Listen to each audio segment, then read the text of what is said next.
तो जनाब आज आपको अनदेखा पाकिस्तान में एक ऐसे महल की कहानी सुनाएंगे जो बाप ने अपने बेटे को शादी में तोहफा देने के लिए तामीर करवाया, लेकिन इसे मुकम्मल होने से पहले ही जो बाप था उसका इंतकाल हो गया। बेटे की शादी हुई तो पहली ही रात उस बेटे का भी इंतकाल हो गया।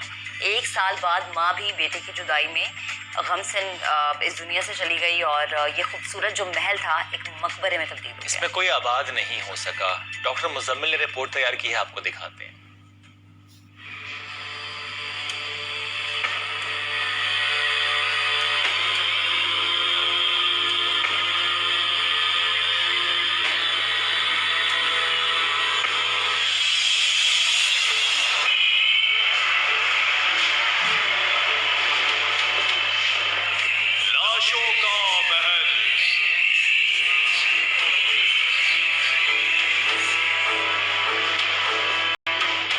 कब्रें उनकी हैं जिनके लिए ये महल तामीर हुआ, मगर ये माँ बेटे इस महल में कभी बस ना सके। बल्कि जिसने ये महल बनवाया वो तो इसे देख भी ना सका। महल मुद्दतों खाली और सूना पड़ा रहा कि शायद ये महल एक हॉन्टेड हाउस है या इसमें चुड़ैलों का या जिन्नों का कब्जा है।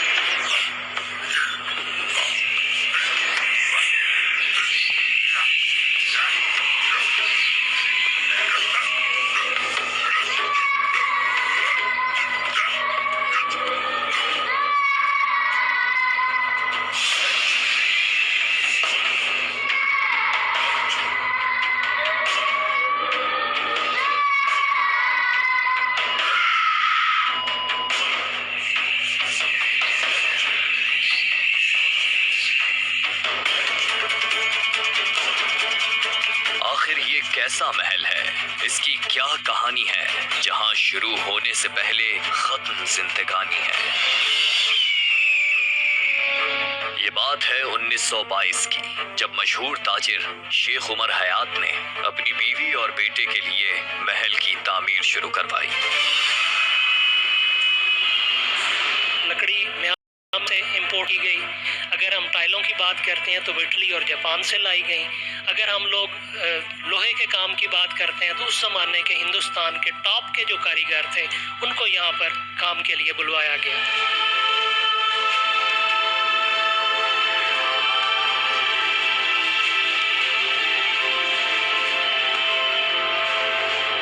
महल की तामीर मुकम्मल होने को थी, मगर उससे पहले ताजिर शेख उमर हयात की जिंदगी मुकम्मल हो गई।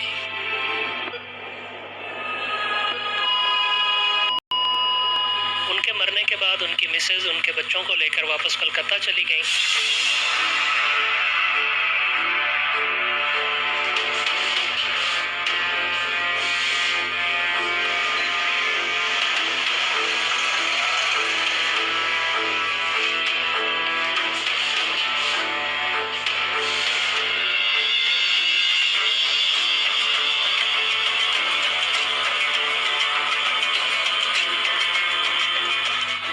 तामीर मुकम्मल होने पर शेख उमर हयात की बीवी अपने बेटे की इसी महल में शादी के लिए चिनियोट वापस आ गई। अफसोस की बात यह है कि उसी सुहाग रात को गुलजार जो था वो दम घुटने की वजह से अपने बाथरूम में मुर्दा हालत में पाया गया।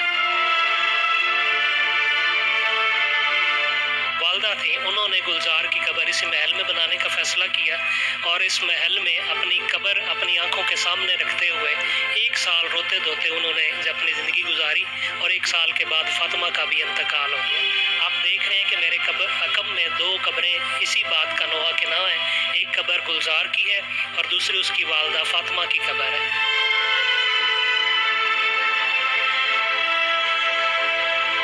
महल बनवाने वाला देखने से पहले गुजर गया और जिनके लिए बनवाया वो महल आए तो हमेशा के लिए यहीं सो गए। गुलजार और फातिमा की ट्रेजिक डेथ के बाद शेख फैमिली के किसी भी मेंबर ने या उनकी फैमिली के किसी भी शख्स ने इस महल पर अपनी मलकियत का दावा दायर नहीं किया।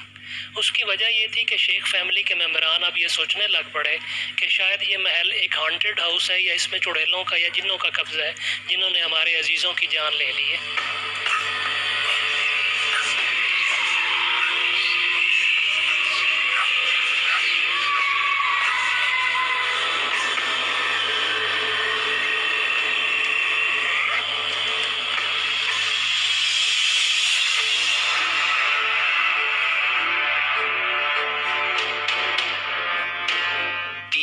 बरस तक ये महल खाली रहा।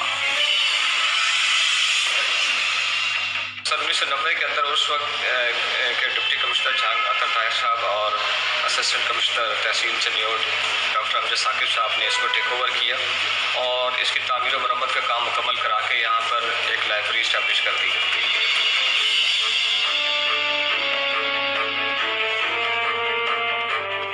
आज इस महल में लोग किताबें पढ़ते हैं, मगर यहाँ के दरो दीवार खौफ की ऐसी दास्तान लिख चुके जो रहती दुनिया तक याद रहेगी।